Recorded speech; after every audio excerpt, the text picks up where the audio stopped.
Hello everyone, and welcome to the inaugural video of King of Games Mobile. So my first video is going to focus on Yu-Gi-Oh! Duel Links. Now I'm playing on the Android platform, but the game experience is going to be pretty similar in iOS as well. Now for those of you who don't know, Yu-Gi-Oh! Duel Links is based upon the anime that came to the States in the late 90s. It was in Japan a little bit earlier. It centers on Yugi, a young boy who solves what's called the Millennial Puzzle, and gives him the ability to access the knowledge of Yami Yugi. Here I go. And they go through and duel a bunch of people, and they're trying to achieve various things. His main rival in the series is Kaiba, save you from humiliation. but there's also Pegasus. One little victory So these characters are all featured in the game. You start off with either Yugi or Kaiba.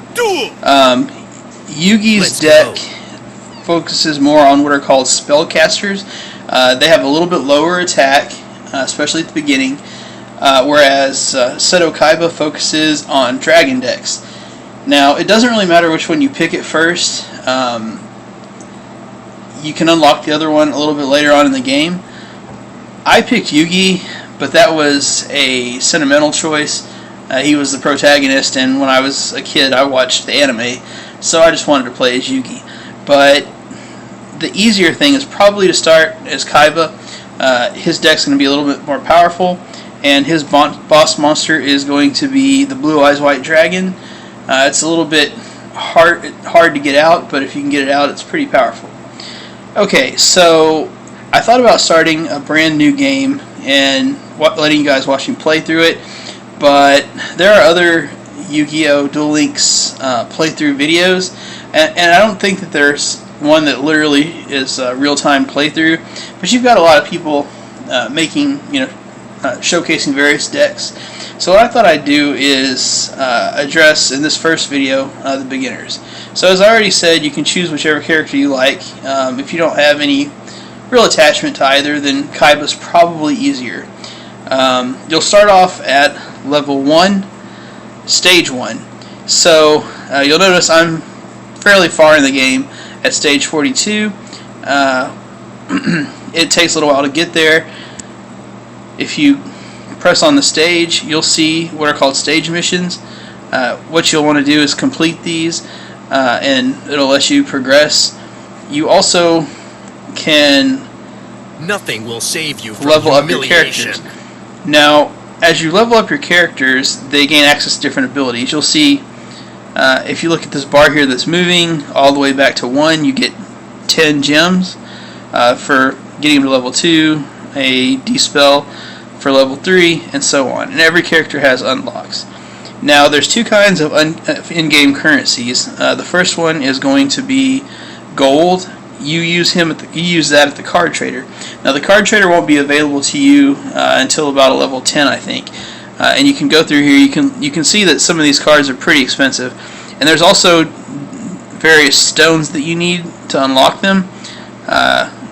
Basically, you get stones as rewards for winning duels, and also for when you convert cards.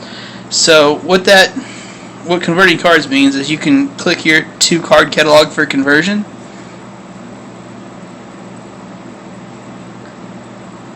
and when it comes up, it shows you how many of each card you can have. Now, the most copies of any one card you can have in your deck is 3. So you see a lot of these are at 3. I don't usually keep more than 3 cards because it's not worth it. So if you'll see here, I have 8 Altitude Knights. There's no reason for me to keep 8. You can't trade player to player right now. So I'm going to click Convert, and I'm going to choose to get back down to 3. So when I click Convert, you'll see it gives me gold and wind stones. And so different cards give you different stones. But as I said, that won't be real important until later. Now, also, you have the gems, which you can use in the store. Now, whether or not you want to be free to play or pay to play, that's up to you. Maybe the most cost-efficient thing to buy would be the Dragonic Force structure deck. These are the cards that come in it. You can buy it for $3.99, or it's also available to purchase one copy for 500 gems.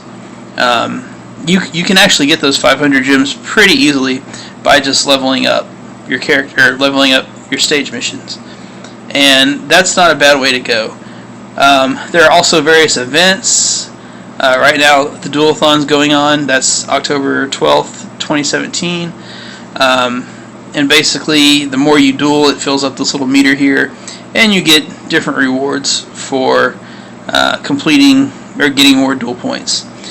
But of course, the events rotate. You have character events, reward events, etc. And I would encourage you to, if you want to progress in the game, really focus on completing your events and also going up in stage. Now, one caveat to the stage thing is that you'll see these computer-generated opponents.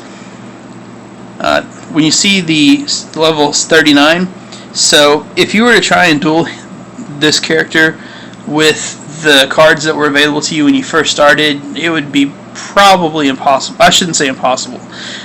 Mathematically, you'd eventually get a really good hand, and eventually you could win.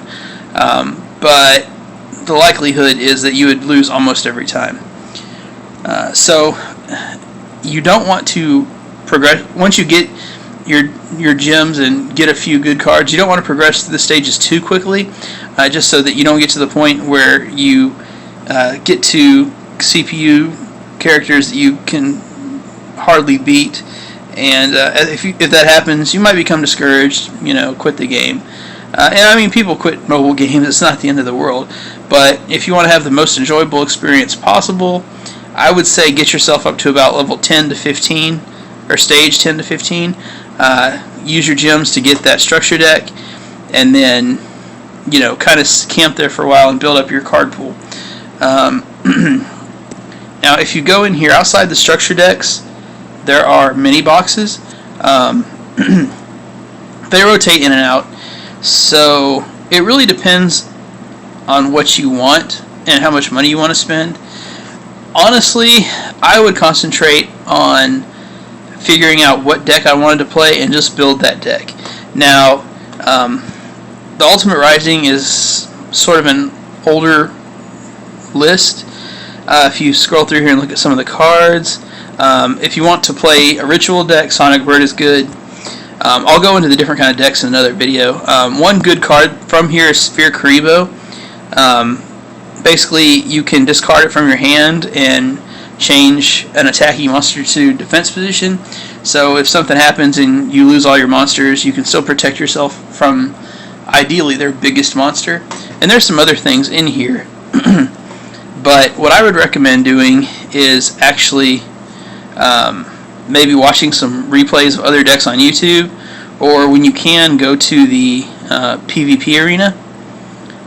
And I haven't done much PvP this season, but if you go in here, you're actually going to be dueling live players from other parts of the country, other parts of the world as well.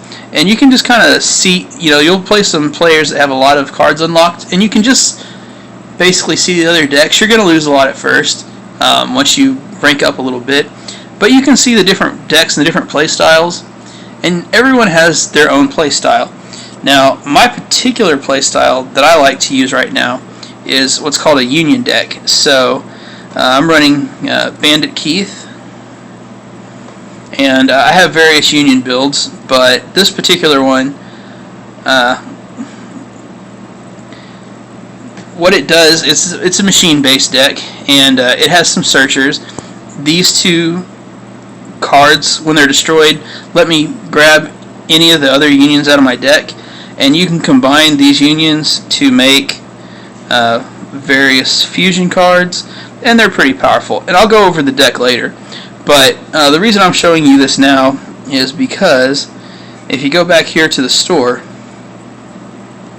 you'll notice that all of the cards except the Karibos and the Mirror Forces that you need are here in the Electric Overlord box, right? So instead of spending my gems across the various boxes randomly, I decided to build that XYZ deck, and I just focused on this particular box. Of course, I already had the structure decks. There's various things you can play, and if you've played the trading card game, then you kind of can see the way the card will develop. For you newer people, there are various what are called summoning mechanics, and right now the only ones in the game are Fusion, Ritual, Normal, and Tribute, and I can go into those in another video. But in the real life game, there's now Synchros, XYZs, Links, and I think that's Fusion. And so the game has gotten a lot faster, and the card effects have gotten a lot stronger. And so the Heroes deck, it introduced what was called Dark Law. And in real life, Dark Law is pretty brutal to face. He's been power crept now, but basically, anytime you draw a card outside of your main draw, he gets to randomly discard a card from one of your hand, and also he can banish anything that should go to your graveyard is banished instead. So it can really shut off a lot of the modern decks. But like I said, there are ways to deal with it. It's been power crept. But you might want to reserve a little bit of your gems just for new booster boxes that come out, especially if they introduce a new mechanic. In real life, Synchro came first, followed by XZ, and those mechanics changed the game.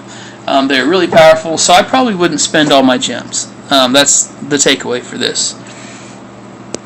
But yeah, so to summarize, I would probably start with Seto Kaiba, and then get that the Dragonic Force structure deck, and then just kind of advance through the stages, not too fast so you don't get frustrated, and complete your events, and that'll really let you start to build up your card pool. Well, this is my first video. I hope you guys enjoy it, and I'll be posting more content about Duel Links and other games as well. This channel is not going to focus on one specific game. It's just going to be sort of an assortment of games that I enjoy playing. But thank you guys.